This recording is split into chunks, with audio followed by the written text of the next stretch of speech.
Part 2 of chapter 15.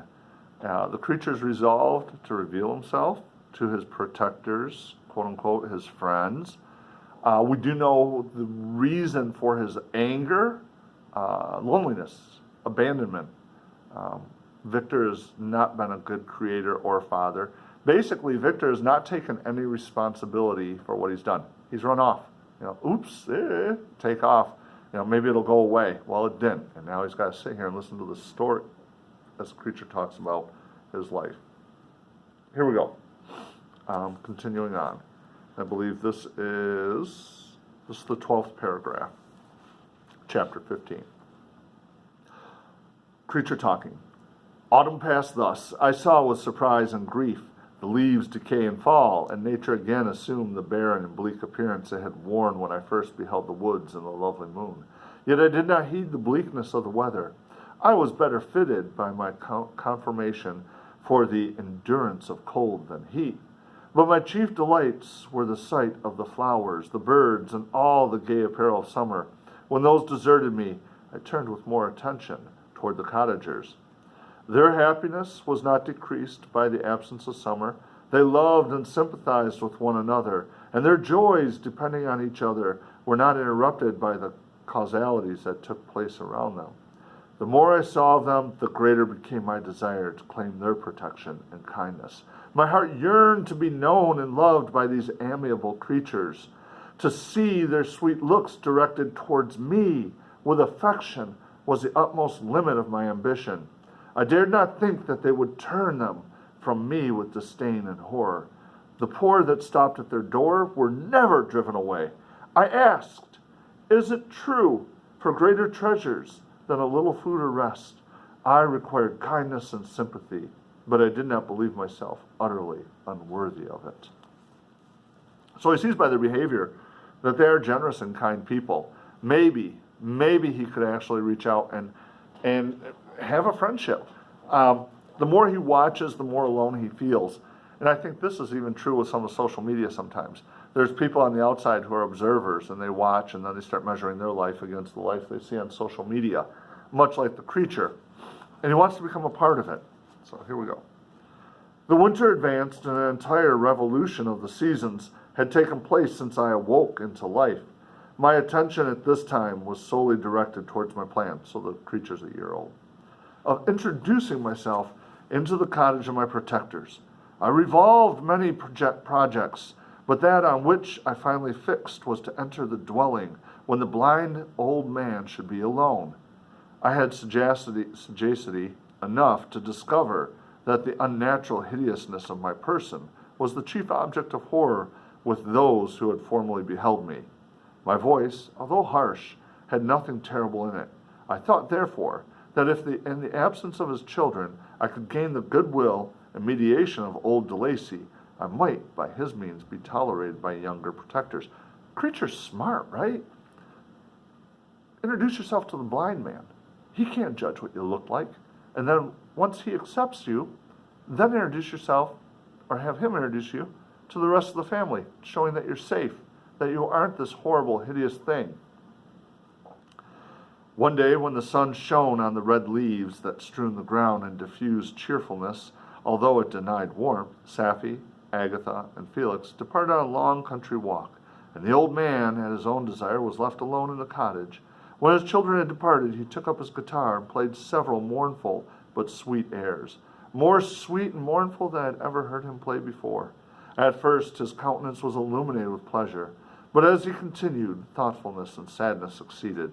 At length, laying aside the instrument, he sat absorbed in reflection. My heart beat quick. This was the hour and moment of trial, which would decide my hopes or realize my fears. The servants were gone to a neighboring fair. All was silent in and around the cottage. It was an excellent opportunity, yet when I proceeded to execute my plan, my limbs failed me, and I sank to the ground. Again I rose, and exerting all the firmness of which I was master, removed the planks which had been placed before my hovel to conceal my retreat. The fresh air revived me, and with renewed determination I approached the door of their cottage. He's got the fear of rejection. It's one and done. This is either going to work or it's not. And that's why his limbs fail him, why he hesitates, why he's like, I don't know. But he's got to do it now or never. I knocked. Who's there? Said the old man. Come in. I entered. I'll speak in the creature's voice here. Pardon this intrusion, said I. I'm a traveler and want of a little rest. You would greatly oblige me if you would allow me to remain a few minutes before the fire. Answer, said De Lacy, and I will try in what manner I can to relieve your wants. But unfortunately my children are far from home, and as I am blind, I am afraid I shall find it difficult to procure food for you. Do not trouble yourself, my kind host. I have food. It is warmth and rest only that I need. I sat down, and a silence ensued. I knew that every minute was precious to me, yet I remained irresolute in what manner to commence the interview, when the old man addressed me. By a language stranger. I suppose you are my countrymen. Are you French? No, but I was educated by a French family, and understand the language only. I am now going to claim the protection of some friends, whom I sincerely love, and of those whose favor I have some hopes. Isn't that ironic? There you go. Humor. You know, he says, I learned it, and he learned it from them. I mean, this guy, and he's like, I'm going to do this thing. This is great. Are they Germans? No, they are French. But let us change the subject. I am an unfortunate and deserted creature. I look around, and I have no relation or friend upon earth. These amiable people to whom I go have never seen me and know little of me. I am full of fears, for if I fail there, I am an outcast in the world forever. I do not despair. To be friendless is indeed to be unfortunate. But the hearts of men, when unprejudiced by any obvious self-interest, are full of brotherly love and charity. Rely, therefore, on your hopes. And if these friends are good and amiable, do not despair. Right? All right, take a moment.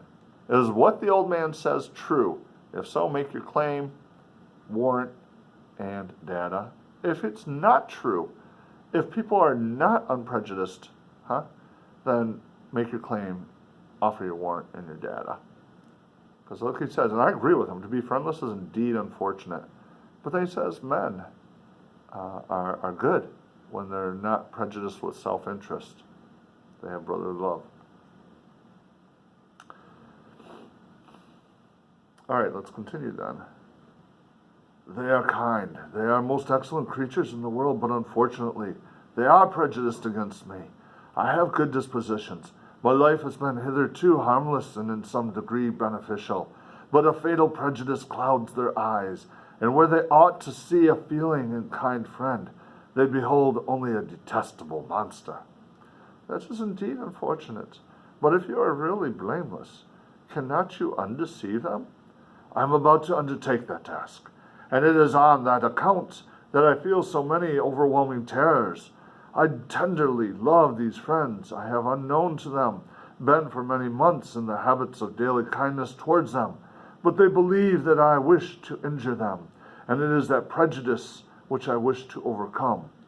Where do these friends reside? Near this spot. The old man paused and then continued. If you will unreservedly confide to me the particulars of your tale, I perhaps may be of use in undeceiving them. I am blind and cannot judge of your countenance, but there is something in your words which persuades me that you are sincere. I am poor and in exile, but it will afford me true pleasure to be in any way serviceable to a human creature. Excellent man, I thank you and accept your generous offer.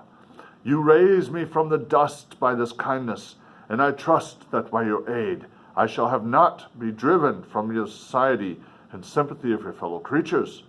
Heaven forbid, even if you were really criminal, for that can only drive you to your desperation and not instigate you to virtue.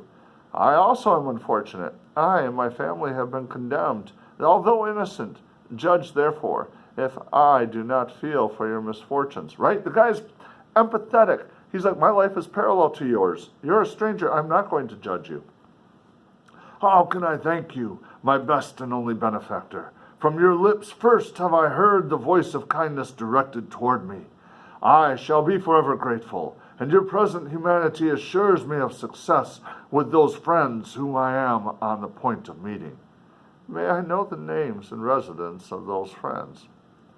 I paused. This, I thought, was the moment of decision, which was to rob me of or bestow happiness on me forever. I struggled vainly for firmness sufficient to answer him, but the effort destroyed all my remaining strength. I sank on the chair and sobbed aloud. At that moment, I heard the steps of my younger protectors.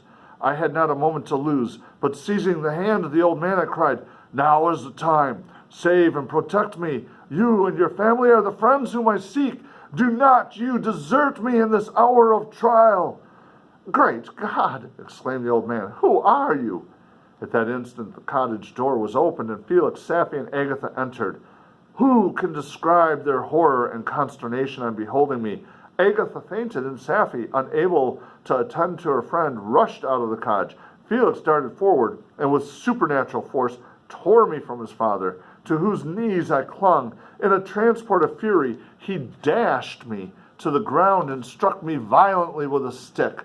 I could have torn him limb from limb, as the lion rends the antelope, but my heart sank within me as with bitter sickness, and I refrained. I saw him on the point of repeating his blows, when, overcome by pain and anguish, I quitted the cottage, and in the general tumult escaped unperceived to my hovel. So, that didn't go well. I mean, it was going well until a certain point, and now, what's going to be the creature's reaction toward humans, right? What does it say about us? What does it say about humanity? That's the bigger question. Are monsters made, or are they born? So, think about that, and then we'll start chapter 16. Thanks for sharing.